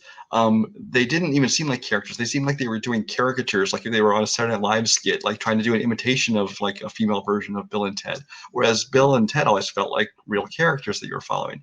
So I hated them, and I hated the whole storyline. And the problem is that the movie focused so much on them, and then they undermine the whole characters of Bill and Ted by saying, oh wait, no, it wasn't Bill and Ted's music ever that was going to save the world. It was just Logan and Preston. And that's the first time you've ever said that, which they said in the trailer. And so from the trailer, you knew how this movie was going to end, and of course it ended exactly how the trailer made you think it was going to end. So it wasn't even a surprise. And then everything along the way, the two girls are gathering all these musicians from throughout time, kind of like how Bill and Ted did in the first movie. They're gathering people throughout time, and that wasn't interesting, and there was nothing fun about that. And just everything about this movie, just as it went on, just sucked my enjoyment out of it. And it's another one of those movies. Do I hate the movie? No, I don't think it's a good movie, but I was just so supremely disappointed by it because I've waited so long. And especially in this case where you had people behind it who in theory, they were really hoping to get it right, and that's why they waited so long to make it. And it didn't work for me at all. And that was one of the things too about it, is like I didn't hate Samara Weaving or Bridget Lundy Payne's performance in it, but the thing that just kept throwing me the whole time is that Little Bill, or Billy, is acting like Keanu. But she was totally just doing a Keanu impression, a Ted impression. But yeah, and yes, spot on. Just like Eric Christian Olsen did a spot on Jim Carrey in Dumb and Dumber When Harry Met Lloyd. But that's the thing that makes no sense to me. She's the daughter of Alex Winter's Bill. She's not Keanu's kid. So why is she acting like Keanu? Did Keanu actually fuck Bill's wife? And that was her. It's one of those things just like, she needs to act more like Bill. She's not supposed to be acting like a carbon copy of Ted. Now, if she was Ted's daughter, that makes more sense. I get they didn't want... Wait. Let me correct you, though. She was Billy Logan. So, but she's... Bill named his kid Ted. Ted named his kid Bill. So she was Ted. She was Keanu Reeves' daughter. This whole fucking time, I thought they were doing like Billy Jr., Ted Jr. But no. But see, that's the confusing thing about it. They don't do a good job of retelling us that. I think they assume anyone who's seen this movie has probably seen the other ones. So yeah, Bill named his kid Theodora, and Ted named his kid. I probably just forgot about that. But even so, yeah, she's just doing an imitation of him, and I didn't think it was a very good imitation. I mean, but anyway, go ahead. but yeah, so they basically, I apologize everyone. But hey, that's why I got the one of the Wild Stallions here to set me straight. Well, even I, if you notice, I stopped. I'm like, wait, she was little Bill. No, wait, she it's Yeah, anyway. it was confusing, but like, and then you cast two actresses to play, two good actresses to play the wives, and their story is just kind of like They're just wasted. yeah, they're wasted. Like that story was intriguing. It almost feels like there's part of that movie, part of that story was cut because there's a whole thing with like the old versions of them, and then the next thing you know, it's nothing. And what? They were the C plot that was supposed to drive Bill and Ted. And it got to the point where Bill and Ted's supposed to figure out the song to save the world, but then it became about them saving the princesses or not losing the princesses. So it's like and they just put them on like a busy errand, which is like, look, we came to see this movie because we wanted to see Bill and Ted. Right. We didn't want to see the kids. And they was like, oh, let's have the kids just basically do Bill and Ted's the first film, but it's not a book report. It's like they're just doing a remake of the first film. Bill and Ted's just doing the let's just have them constantly go against their future selves, which is Bill and Ted 2, in a sense. And it's just like it didn't. And then you finally get to the moment where we're supposed to hear the song. The song. And then you're like, oh wait, and yet another retcon in this movie is like, oh well, you know what? It wasn't the song; it's the fact that everyone's playing together. And like, what? Which just because you handed out instruments and everyone played a song? Yeah. You build up this moment through two films that this is the moment. This is supposed to be the moment. You better fucking bring something good. Now, granted, I don't think it's a moment they ever could have lived up to. I don't know what they could have done in that moment that would have lived up to the song that saves the world. But here's the thing: is at the end of Bill and Ted's Bogus Journey, when they're up there playing God Gave Rock and Roll to You, which isn't even their song, but it's like, okay, it's just showing them as hugely successful people and everyone's dancing music, and like you could believe it. But when and then in the third movie build up to this is going to be the moment, it was like, no. It was just kind of a dud. It was like, eh. Like even the end of the second one, even though like I said it wasn't their song, that song felt more epic than what they did in this. Honestly, the only part of the movie that I actually like I said, I didn't hate it, but I was like you, I didn't like it. I didn't love it. The one part of the movie that I actually enjoyed was when Death came in and they were having their reconciliation with Death, because it was the one part of the film that made me feel like I was watching the old movies again. It did, and then it's like so far late into the film. Yeah, because that worked, but then they tried to bring in like Dennis the Robot, which they wanted to be the new Death for this film. Like they want to bring in a funny new character. Okay. I didn't find. I love Dennis. I love Dennis. Well, that's the odd thing about this movie is I've talked to a lot of people who really enjoy this movie. There are a lot of people who enjoyed this movie a lot, and I don't know if it's because they don't have such an attachment for the first two films or what, but I love the first two films more than most people, and I was really disappointed by this one. I'm not as big of a fan of Bill and Ted as you are, but I watched them as kids. Enough to the point where it's like, yeah, my first interaction with Keanu Reeves was Bill and Ted, and Alex Winter. He's more of a director now, but it's like I always wondered whatever happened to him. Why isn't he on TV anymore? Because I didn't think he was bad.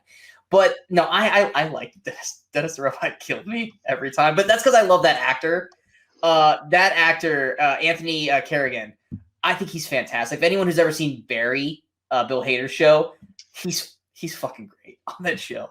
So I like Dennis. That was like the one part of the movie that I actually really enjoyed.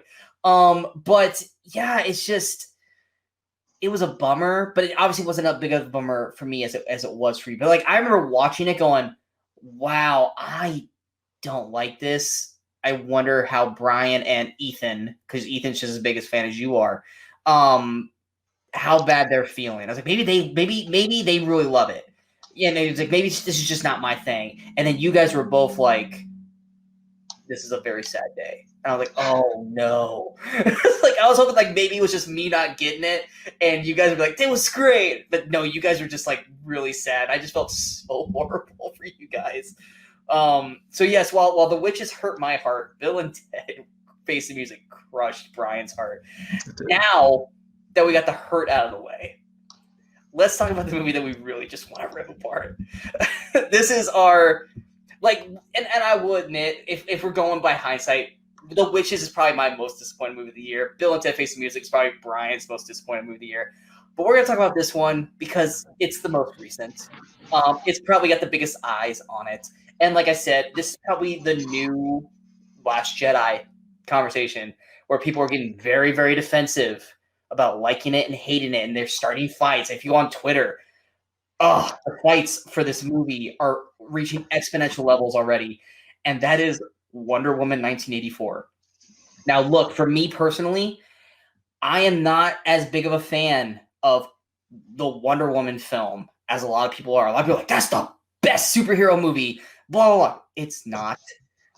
There's one line in the original film to this day that still pisses me off because it's literally just trying to throw a loop to the people watching it so they don't figure out the plot too soon.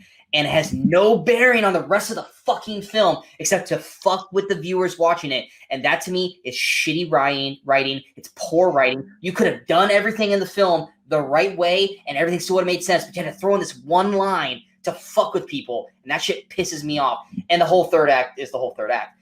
I will admit that the No Man Land scene is fantastic. To this day, I think it's a fantastic thing. And I watched Wonder Woman before I watched Wonder Woman 84, so I could kind of be refreshed with it. And I wasn't as mad with it as I was when I first initially saw it. So once again, like I said with Tenet, there were 2 movies that came out this year that had to do well in order for 2020 to not be just a complete dud. And that was Tenet and Wonder Woman 1984. And yes, I gave it a 7.4, and a lot of people are like, well, that means you liked it. Guys, the way I do my reviews, I do them like a percentage. A 74 is CC minus. That is not a good review. It's not. It's average at best. Wonder Woman 84 is a mess of a film. Nothing against Gal Gadot. She does a great job. She is Wonder Woman. I think she does a fantastic job. I think Chris Pine was great as Steve Trevor. Pedro Pascal, I think he was solid in what he was told to do. Kristen Wiig was fine. She was the biggest question mark. She was fine, even though she's basically doing Michelle Pfeiffer's Catwoman and Jim Carrey's The Riddler. Tell me I'm wrong. But, oh my God, the plot is a fucking mess. Brian, tag in. Go. Well, no, you forgot there's Catwoman. More. There's Halle Berry Catwoman. There's Jamie Foxx's Electro. That trope has been done so many times. The same exact character. This is a movie that, again, it's probably, if I was ranking these, it'd be my number 5 most disappointed, but simply because I didn't go into this with high expectations. I enjoyed Wonder Woman a lot, but when this one was coming out, I'm like, okay, another Wonder Woman, whatever. But based on what did come out, this did end up making my list of most disappointed, just because, like you said, it kind of needed to succeed. It was one of the only blockbusters we got this year. It was the only, really big kind of mainstream. I mean, you got Tenet, but that's more of like for the more highbrow, intelligent kind of crowd. This is as far as just crowd pleasing, blockbuster kind of movies. This was kind of the one that we were going to get this year. So like, maybe this will be our saving grace. This will save our year at the movies, and it wasn't. And maybe that's too much expectations to put on one movie, but that's the circumstances it came out in. I'm not going to nitpick we could do a video nitpicking every single scene of this movie, and I'd have plenty to say. But just overall, I just think I didn't care for the story. I didn't care for the actors. The whole 80s setting. I get why they did it in terms of timeline, because they needed to be before, Justice League, but it had to be after, World War II. And where has she been all the time in between? Which is apparently in full Wonder Woman regalia, hanging out in the mall, trying not to be noticed as she rescues people. But so bad. Again, I'm not going to go into specific nitpicks, but they overdid the 80s setting. They tried way too hard and made it cartoonish, and especially that mall scene, that the acting was bad, everything about it was bad, and this movie never engaged me on any level. Through the whole movie, I was just watching. And again, this is another one that was like, closing in on. It was over 2 hours long, closing on 2.5. If I recall. And it feels like it, because it just never really went anywhere that made me care. Like I said, and I said this in my review, when I start a movie and I watch a movie, I start it and I finish it. I don't stop. Like when you're in a movie theater, you're stuck with what you watch. But when I watch at home, I make sure to go through it all the way. I watched all fucking 4 hours of The Irishman. Never stopped it. I powered that fucker because I was like, if I stop it, I'm not coming back. Wonder Woman, I had to pause it after an hour because I was like, I am so just not interested in this. And I was so excited to watch it because it was Christmas Day. It's like, here's a big movie. I mean, yes, we also had Pixar's Soul as well, but it's like, here it is. And I got to the part where they steal a fucking plane and she's the hero. And I was like, I paused it because I'm like, I just am so not interested in what's going on right now. And I had to walk away for 2 hours and then made myself come back to watch the rest of this movie. If I have to stop it because I just don't care, and it's a superhero movie, no less, and it's Wonder Woman, no less, what does that tell you about this film? It's